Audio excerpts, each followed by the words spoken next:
I was 75 years old when my life changed in a way I never thought possible. Not because of illness, not because of time, but because of my own daughter. The same daughter I carried for 9 months, raised with trembling hands and a hopeful heart. The same one I protected from every storm life threw at us. And yet one morning, after everything we had been through together, she looked me in the eyes and told me I had no place in her life anymore. It all started when the money came. $33 million. Even saying it out loud still feels unreal. It was an inheritance from a distant relative she barely knew, someone who had no children of their own and decided to leave everything to her. Overnight, my daughter went from living a modest life to becoming incredibly wealthy. I remember the day she got the news. She was shaking, laughing, crying all at once. I held her in my arms like I used to when she was a little girl, whispering, "Everything will be okay." I thought this was a blessing for both of us. I thought it would make our lives easier. I was wrong. At first, things seemed normal. She talked about buying a bigger house, traveling, finally living the life she always dreamed of. I was happy for her, truly happy. What mother wouldn't be? But slowly, almost quietly, something in her began to change. It wasn't sudden, it was subtle. The tone of her voice, the way she spoke to me, the way she started looking at me, not with warmth, but with distance, like I was no longer someone she needed. She moved into a large house just weeks later. Beautiful, modern, far beyond anything we had ever imagined. And she insisted I come with her. "You'll have your own room, Mom," she said. "You won't have to worry about anything anymore." I believed her. I trusted her. I thought this was her way of giving back after all those years. But once we moved in, I realized something had changed more than just our address. She was always busy. Meetings, phone calls, new friends I had never seen before. People who dressed differently, spoke differently, and looked at me like I didn't belong. I would sit quietly in the living room while they laughed loudly over things I didn't understand. Sometimes I would try to join in, but the conversation would quickly move on without me. I began to feel like a guest in a home I was told was mine. Days turned into weeks, and the warmth between us faded.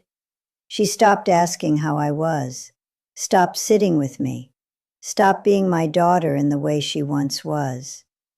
And then came the day that broke everything. I remember it clearly. It was morning.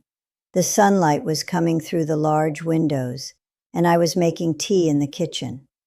She walked in, dressed sharply, her phone in hand, her expression cold. She didn't even look at me at first.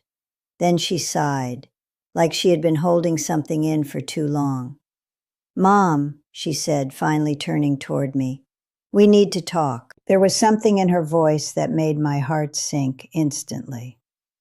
She told me that things had changed, that her life was different now, that she needed space, that the people around her didn't understand why I was still living there. And then she said the words I never thought I would hear from her. "I think it's time for you to find somewhere else to live." I stood there holding my cup, my hand shaking so badly I thought I might drop it. I couldn't understand. I didn't even know what to say.